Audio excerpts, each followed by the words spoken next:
I remember my wedding day, the warmth of the sun on my face, the scent of jasmine and roses in the air. I remember the exact shade of blue in my wife's eyes when she laughed.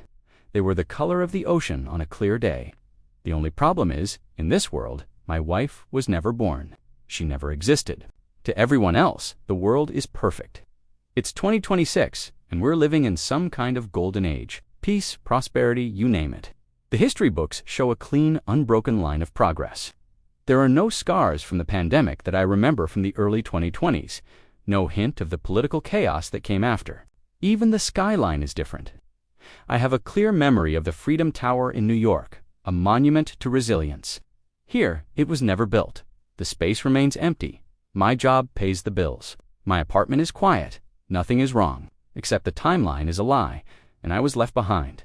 I'm an archivist. My days are spent surrounded by the past digitized newspapers, public records, and old photos.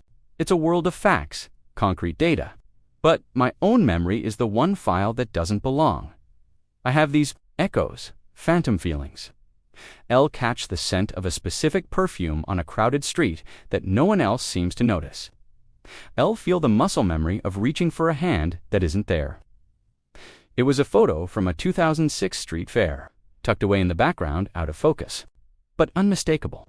A young woman with a familiar smile is laughing with her friends. Lena, my Lena. Her hair was shorter, but it was her. My heart just stopped. I held the two photos side by side, the glossy print from my life, and the pixelated image from the archive. The same woman. My reality wasn't broken. It was forked.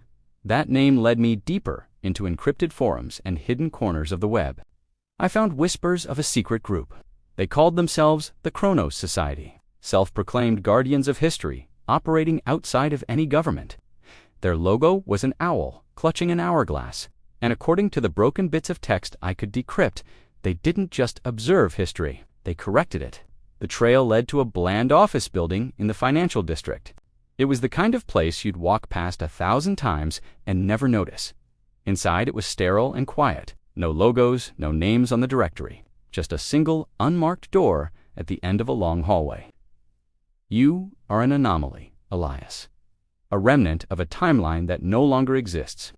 The woman in the gray suit gestured to the screen. It showed our world, but with branching paths. She explained that, in my original timeline, the 2020s were a disaster. A series of cascading crises that pushed humanity to the brink. The pandemic was just the start. You were on that train, she said, her voice devoid of emotion. It was a critical junction. Your survival and the subsequent birth of your daughter set off a chain of events that led to global collapse. She showed me the other path, the one they had created. A world where the train was delayed, where I never met Lena on that platform. A world where our daughter was never born. A better world, she called it. No famines, no wars, no collapse. Just peace and the cost. My everything. She slid a printed document across the table. It was a scientific paper, dense with equations and temporal mechanics. The title was a self-correcting model for historical timelines. The author's name was Elias Kane. It was dated 5 years after my daughter was supposed to have died from a rare genetic disorder in the original timeline. In my grief, I had dedicated my life to finding a way to undo it. I had built the very machine that erased me. I walked out of that building and back into the world. I had saved a world that had no place for me. The city was clean, people were happy, and the air was clear. It was a paradise built on the foundation of my personal hell. Now the echoes are stronger than ever. I walk through the park, and I can almost feel my daughter's small hand in mine, pointing at a dog she wants to pet. I pass a cafe, and I swear I can hear Lena's laugh over the hiss of the espresso machine. These aren't just memories anymore. They're the ghosts of a life I was supposed to have, in a world I chose to destroy. I have the code. I can undo it all. I can bring back the chaos, the pain, the struggle, just to feel the warmth of my wife's hand one more time. To hear my daughter call my name again. So I ask you, what would you do?